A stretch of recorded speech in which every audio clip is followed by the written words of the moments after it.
What is going on, everyone? It's OxxyOG, and today we're running a 17 Eco-Dome Aldani. So just got this running today. It went pretty great. I enjoyed it a lot. 716 item level, Astron antenna, and the pacemaker, and running Slayer.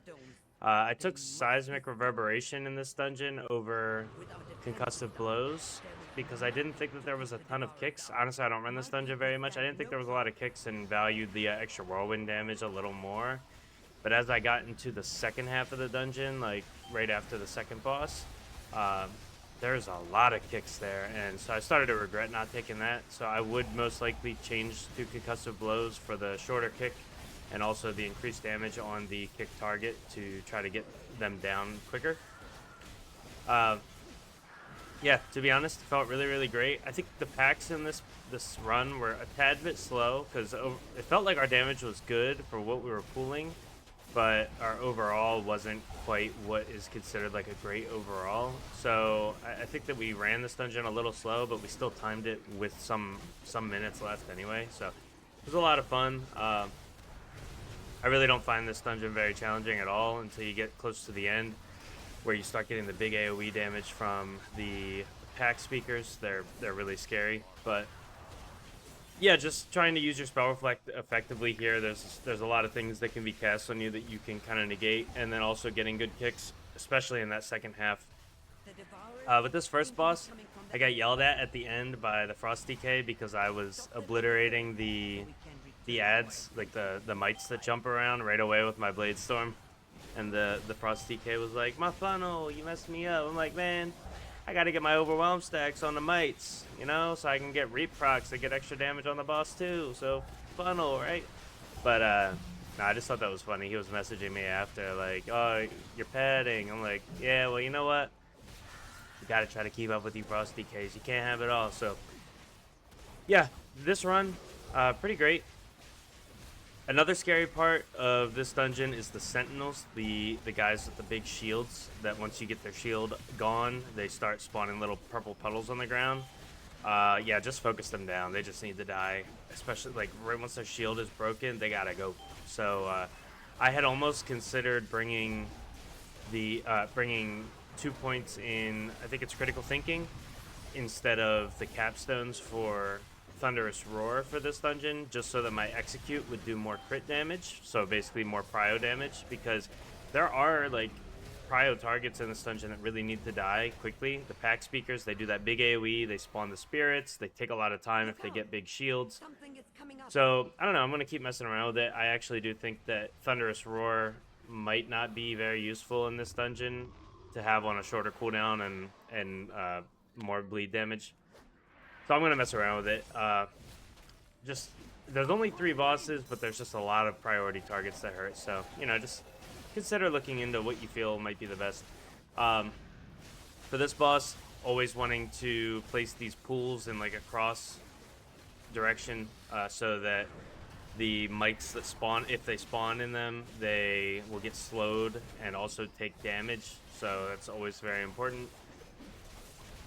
A lot of people, like I don't know if he was talking about this, but one of the people in the group were saying closer, or like put closer or something like that. I don't know if they were talking about the pools. I don't like the pools to be closer because then it's a little difficult for somebody like me that to cleave off the boss and hit the mites as they're coming in, because I have to stand to the side of the pool. Depending where they are, it can be hard to get uptime on them. So I actually like putting the pools right out where they spawn, kind of like you see on the left and right here, not how you see on the other side. But as you can see, we missed where the mites spawn, so that was unfortunate.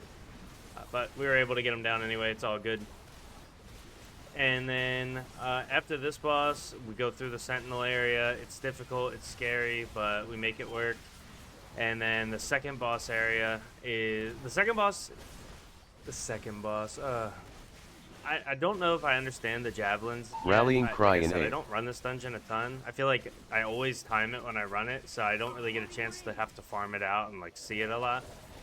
The second boss, they're saying with the javelins, like once you get a javelin, you should walk out of it. But I guess I've seen videos of people like crossing paths into the other person's javelin, and like you lose a stack or something, so you're not taking as much damage.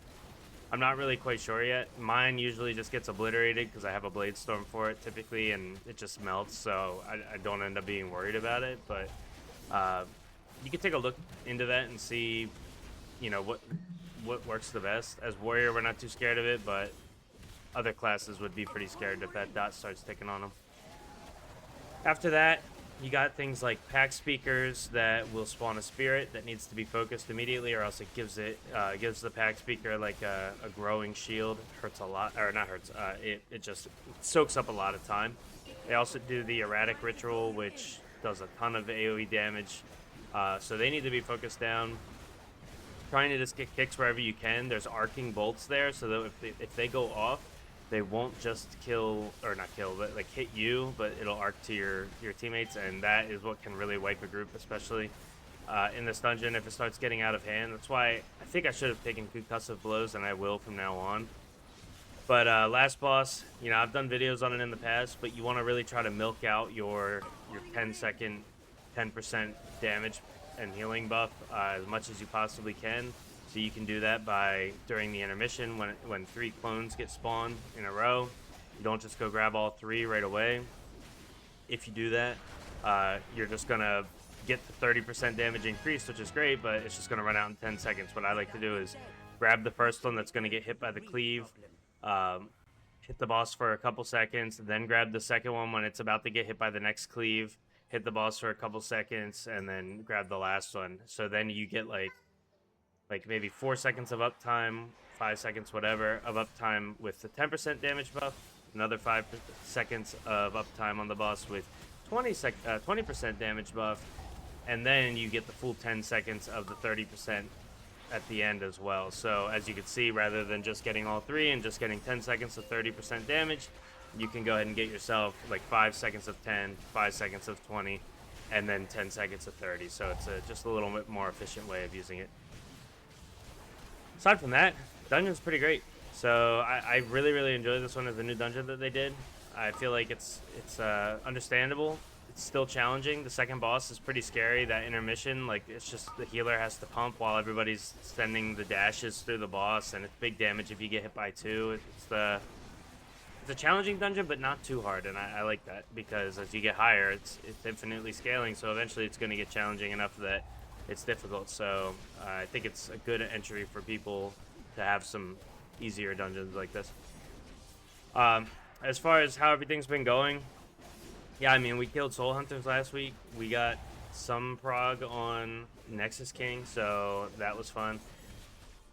That boss is crazy. There's a lot to learn, so we'll see how that goes this week. Hopefully we get a good quick re-clear. I have a video for Soul Hunters. Unfortunately, we had to hold damage, so I ended up losing some, and I didn't get the parts that I would like to get, but I'll probably put the video up anyway, just for educational purposes, because I hate posting bad pulls for myself, but sometimes that's what you gotta do. But yeah, and then I've been moving this last week and also this week, so I haven't been able to play a ton, just kind of sniping dungeons whenever I can here and there. So I'm trying to get content up where I can. Just a heads up to anybody that like sticks around here and may be curious on an update. I'm moving back home to help my mom with my elderly grandmother and also try to save money to get a house. So me, my fiance, and our baby are moving home to try to save up and help out around the farm. Now, keyword farm, I'm going back to satellite internet. So with that being said, streams, unless for some reason the satellites are going wild these days, streams are probably going to be put on hold for a good while, like 6 months to a year, something like that is our plan for how long we're going to stay there. I won't have cable, but the YouTube videos will still be in full effect 100%. I can record and then upload, no problem, on satellite. It's just streaming. I'm guessing it's going to have some issues just based off my experience with satellite internet. So I just wanted y'all to know streams are just going to be on the back burner for a while, but that doesn't mean that you won't see me anymore. So still be putting out Warrior content, still be putting out random things that I like to do. You guys, I tried something different. I did a top 11 WoW websites that you probably don't know that you need, or you may know, but you don't know their full functionality. So I went over 11 of my favorite. and kind of gave like a synopsis for each one. Made a video of that. It was my last upload. Tried something different. Let me know what you think, because I never know if when I try something different, if it's something people like or if it was a flop and people just want to see Fury content. So if you guys could let me know, that would be fantastic. But I appreciate all the love and support. We're almost at, I think, like 1,300 subs. Absolutely wild. The number just keeps going up, and I'm just like, where are you all coming from? Like, I can only upload once every couple days or once a week ish, twice a week. And so when the number keeps going up when I haven't been uploading, I'm like, yo, what the heck? Like, I guess people just enjoy some of the content that they're just finding for the first time. So I appreciate that. As always, as we get into new sections of content, you can always expect I'll be working on guides and things like that for Fury specific. And I'll keep trying to come up with ideas for like little fun stuff, like doing the website video. So I'll have some time while I'm living back at home, but the streams will be on the wayside. I appreciate y'all for all the love and support. Like, comment, and sub.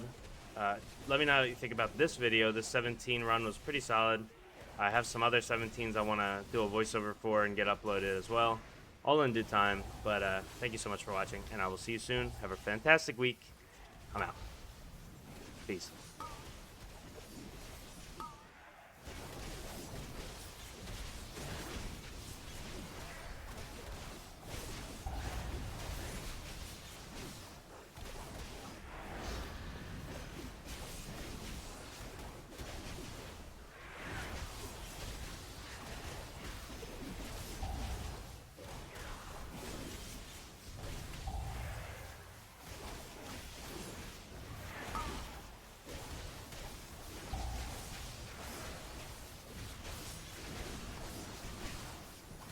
I simply wish you had lasted a little longer.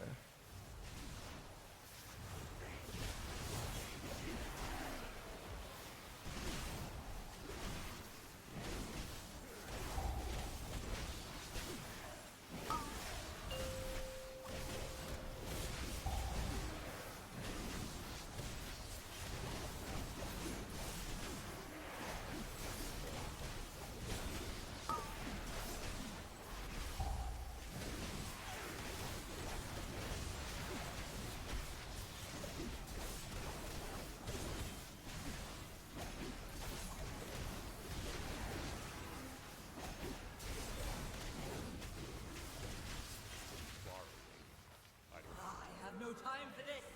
Pavot, be certain they follow no further! Get rid of him! No prey escapes me!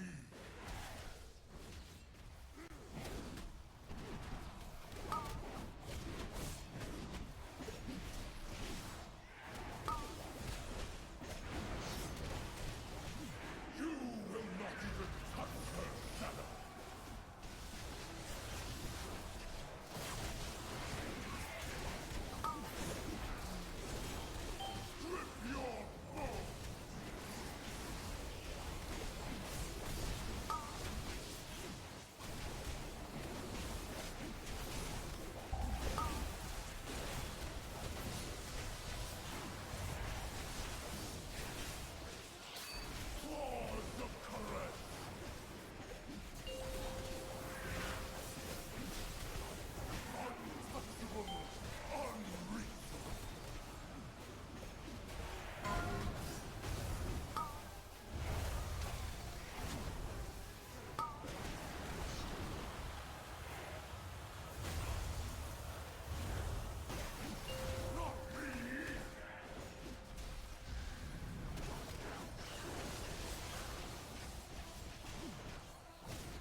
Rallying cry in A.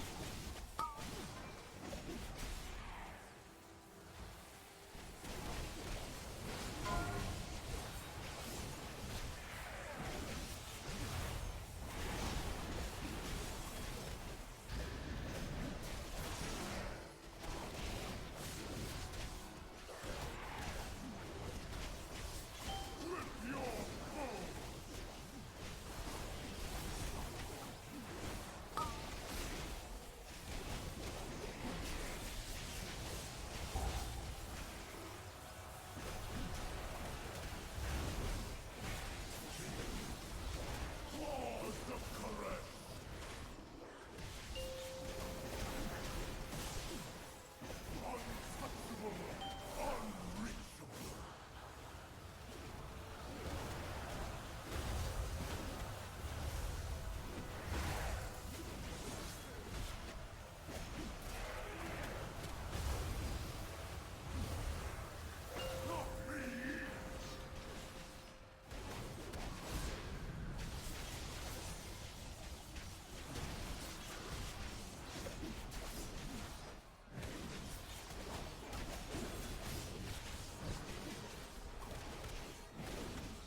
built this place on the high temple of Koresh and questioned my wrath.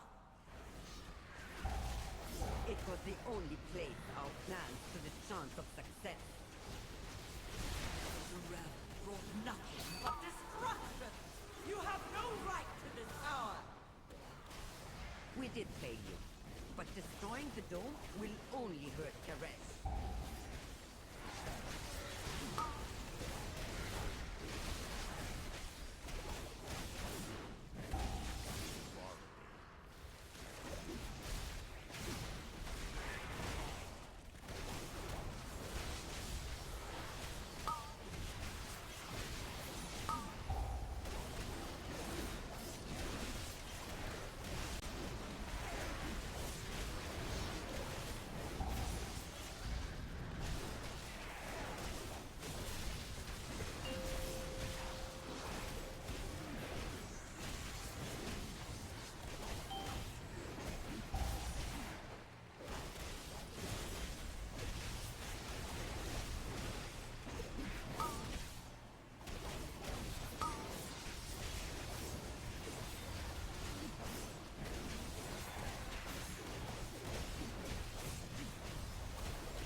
Rallying cry in aid.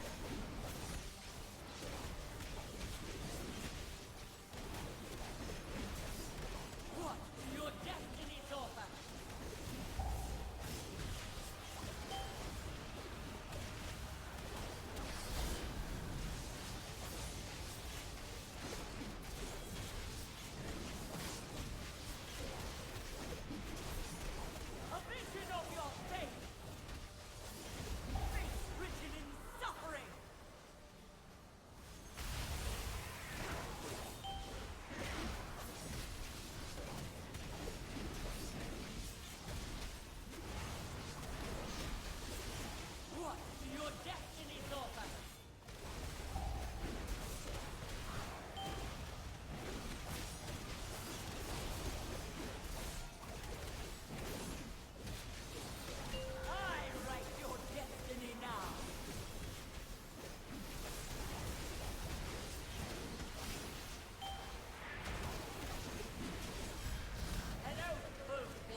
supposed to honor an oath for a dying, treacherous king.